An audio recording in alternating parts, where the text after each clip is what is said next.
joy that brought her back to the hospital week after week. Even though I walk through the valley of the shadow of death, I fear no evil, for thou art with me. He's only 8 years old, she had thought. If only you would spare him, Lord. He's hardly begun to live. And I will dwell in the house of the Lord forever. He looked up at her and smiled. That's wonderful, Alfie, she congratulated him. You said it all exactly right. Yeah, I finally got it, Alfie remarked. After saying it about 1,000,000 times, I had to ask my mom about the he restores my soul part. I didn't really understand it, but I guess I do now. And what did your mother say? She said it means I might not get fixed up on the outside, but God will make sure I'm always all right on the inside. That's right, Alfie. Our true self, what's inside of us, is always safe with God. The little boy frowned. Mother May? Yes, Alfie? Do you think God will fix me up on the outside? I don't know, honey. I hope so. The boy paused a moment, deep in thought. If he doesn't, he said quietly, Mom says I'll go to heaven, and she says heaven is a beautiful place. It is, Alfie. More beautiful than we can imagine. The boy shut his eyes as though content with the thought. After a moment he said sleepily, When I get there, I want to play with the stars.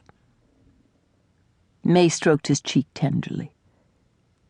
You will, Alfie, she said. If that's your heart's desire, you will play with the stars. May sighed as she remembered Alfie.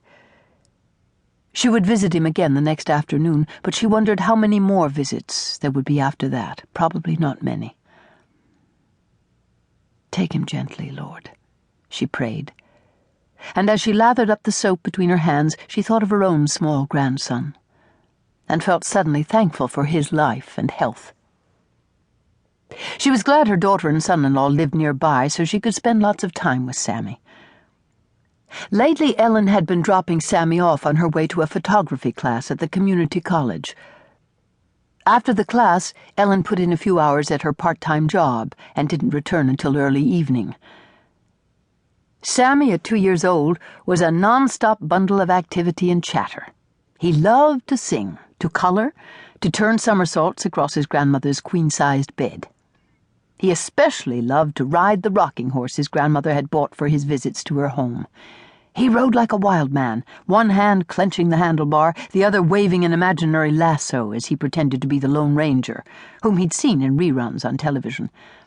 Back and forth, the rockers digging creases into May's throw rug. Sammy's head bobbed on his slender neck, and his blonde curls tossed as he rocked. Hi-ho, Silver! He yelled. Hi-ho, Silver, and away!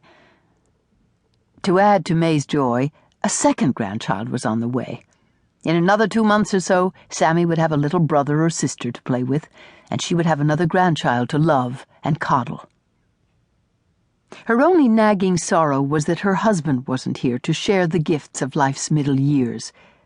He had died of a heart attack some 3 years earlier, on the first day of spring in 1974. Now that was a day she would never forget. The day she became a widow at the age of 44. When she stood beside the fresh grave, the grass at her feet tender and new, the mound of earth like a swollen wound, she thought she couldn't bear the loss. For months afterward, she held long conversations with George in her mind, unwilling to let him go. But that changed with time. She adjusted. The inward conversations dried up along with the tears. She became accustomed to living alone for the first time in her life. And as the months passed, she found to her surprise that she was recovering from her loss. We were created with an amazing ability to heal, her mother had sometimes told her, and she discovered it was true. She missed her husband still, but the intense pain had dwindled to a manageable ache. Besides, new life was springing up in the form of grandchildren, and in that she found a sense of purpose again. Thank you, Lord.